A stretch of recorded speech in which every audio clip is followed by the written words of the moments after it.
أعوذ بالله السميع العليم من الشيطان الرجيم. بسم الله الرحمن الرحيم. اللهم صل وسلم وبارك وأنعم على سيدنا ومولانا وحبيبنا محمد صلى الله عليه وسلم وعلى آله وأصحابه أجمعين. رب اشرح لي صدري ويسر لي أمري واحلل عقدة من لساني يفقه قولي. J'avais abordé donc une série de vidéos sur les paroles divines ou sur la parole de Dieu, la parole. Et on avait donc à un moment donné esquissé quelques mots sur la question que toute chose qui existe, c'est-à-dire elle existe par sa cause principielle qu'il a existenciée, qui est une parole divine. C'est-à-dire que toute chose qui existe, elle est bâtie, elle est construite, elle vient, elle sort à cette existence par la parole divine, la parole de Kun Fayakun. Notre réflexion, donc, consiste à essayer de comprendre, quoique c'est pratiquement impossible, hein, c'est parce que Allah lui-même est insondable, il est impénétrable, il est, c'est-à-dire impossible d'imaginer. Alors lui-même ne ressemble à rien, mais comme il est insondable, impénétrable, qui ne ressemble à rien, il a une voix, il a une parole, il a un ordre, et de ce pouvoir suprême absolu, il peut donc existencier les choses. Moi, le pont que j'ai voulu faire et que j'essaie de faire, c'est de ne pas aller vers ce mystère inconnu, insondable de Dieu et son pouvoir magique, divin, de créer les choses à partir du néant, à partir de rien. Mais, au fond, ce n'est pas tout à fait à partir de rien. C'est à partir d'une science des choses qu'il a en lui, ou une préscience des choses qu'il a en lui. Puis c'est cette science, cette connaissance, donc ce prototype, ce genre, ces espèces qu'il avait en lui et qui étaient conçues en lui et aussi même écrites sur la table bien gardée, c'est-à-dire assignées telles qu'elles étaient dans ces sciences. Là, donc, ce n'est pas sur la base de rien. C'est la base ici de la création, c'était d'abord la conception et les sciences divines de toutes choses. Après, après, il a commencé à dire Kun Fayakun. Bien sûr qu'il y a eu des choses qui ont pris beaucoup de milliards d'années, telles que la Terre, le temps de leur construction, de leur formation, mais ils ont été créés par le verbe Kun dans ce délai qu'ils ont pris pour être formés et donc atteindre la perfection et la symbiose parfaite, afin qu'en dernier lieu, il envoie donc l'homme pour être son vicaire, le khalifa de Dieu sur la terre. D'autres choses ne nécessitent pas, parce que ce qui a été créé par lui et qui a pris du temps pour se former, pour se stabiliser, pour s'organiser, pour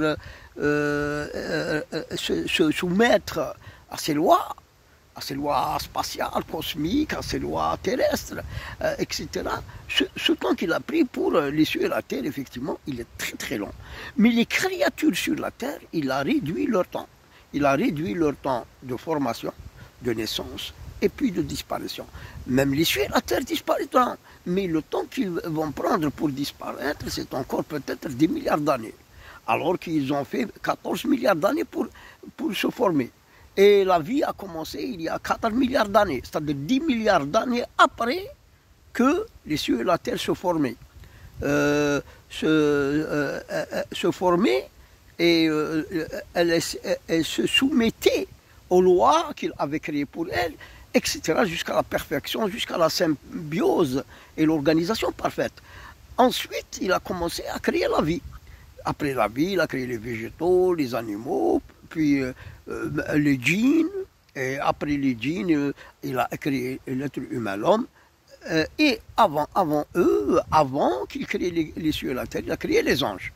C'est-à-dire que maintenant, la différence entre sur cette terre qui nous porte, dans laquelle nous habitons, toutes les espèces, le délai qu'ils prennent pour donc naître, ils naissent aussi par le verbe kun. Parce que même l'embryon dans le ventre, c'est-à-dire quand l'embryon se forme, il se forme par le verbe kun aussi. Et il sort, il prend un délai de 9 mois par exemple, le bébé dans le ventre de sa mère, il sort, il vit. Il vit depuis 1 an jusqu'à 100 ans. Et le délai, il est fixé.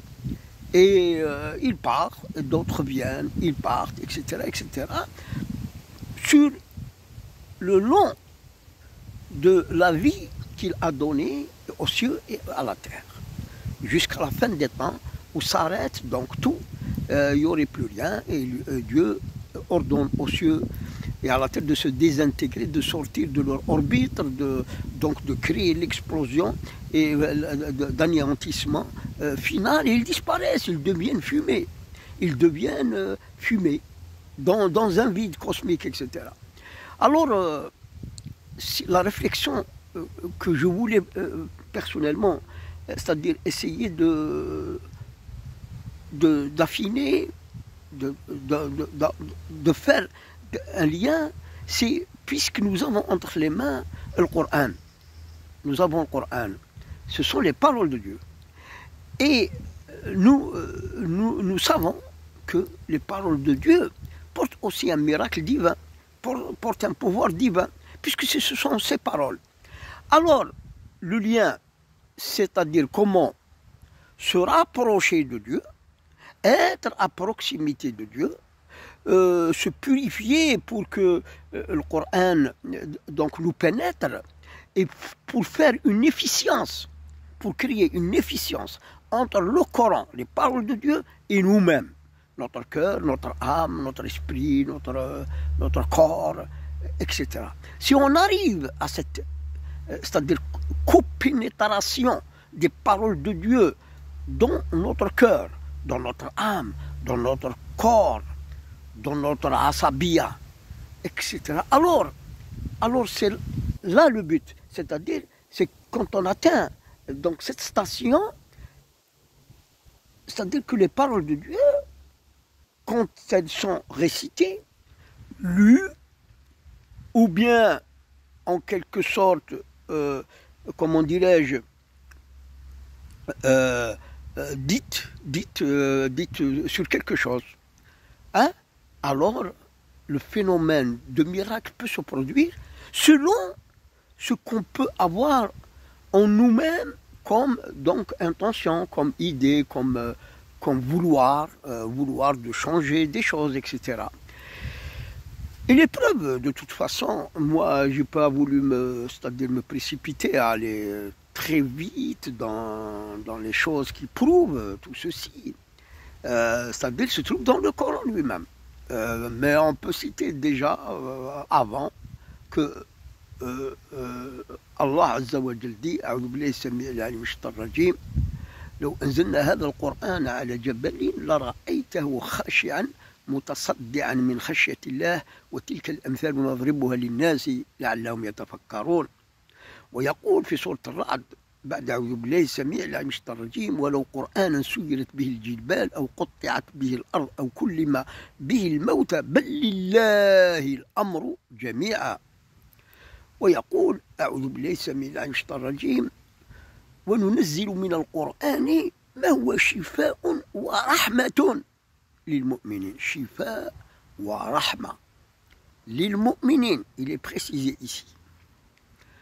Et puis, il y a des hadiths nombreux sur le Coran, qu'il est donc le mu'jiza, le khalida, c'est le miracle divin, donc éternel. Éternel, attention, parce que même après la fin des temps, le Coran persistera et restera dans le Lawh al-Mahfouz. Et il sera éternel du fait que, في الحقيقة, ما يعلم تأويله إلا الله. C'est-à-dire que le véritable tafsir du Coran, la véritable, en quelque sorte, vulgarisation des miracles, des secrets, des mystères qui se trouvent dans le Coran. C'est-à-dire l'exploration et donc c'est-à-dire la découverte de toutes les sciences, de tous les secrets, de tous les miracles qui sont dedans. C'est-à-dire jusqu'à la fin des temps, et personne ne pourrait donc y arriver. Et c'est pour ça que peut-être Allah Azza wa Jal, dans le paradis, il donnera justement aux gens du paradis, aux croyants, même au prophète, il donnera la signification de tous les versets du Coran.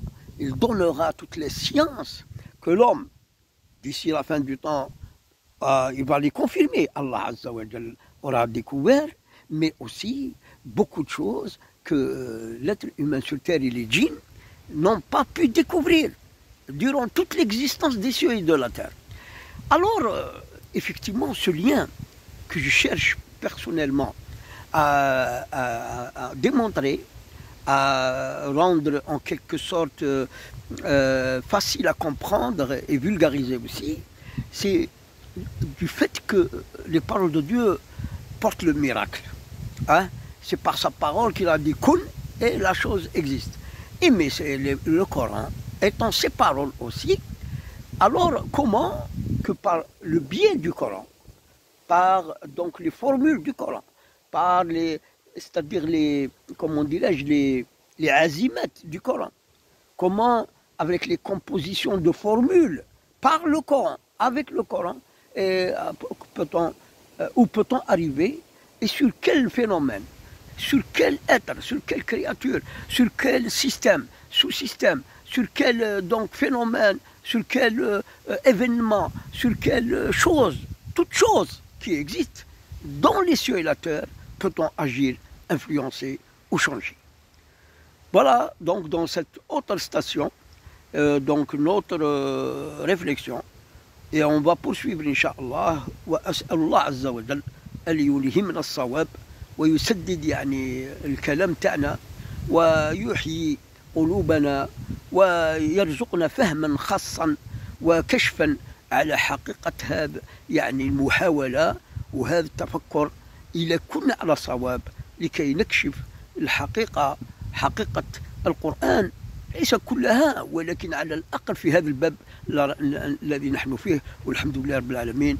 اللهم صل وسلم وبارك وأنعم على سيدنا ومولانا وحبيبنا محمد صلى الله عليه وسلم وعلى آله وأصحابه أجمعين، وسلام على المرسلين. الحمد لله رب العالمين.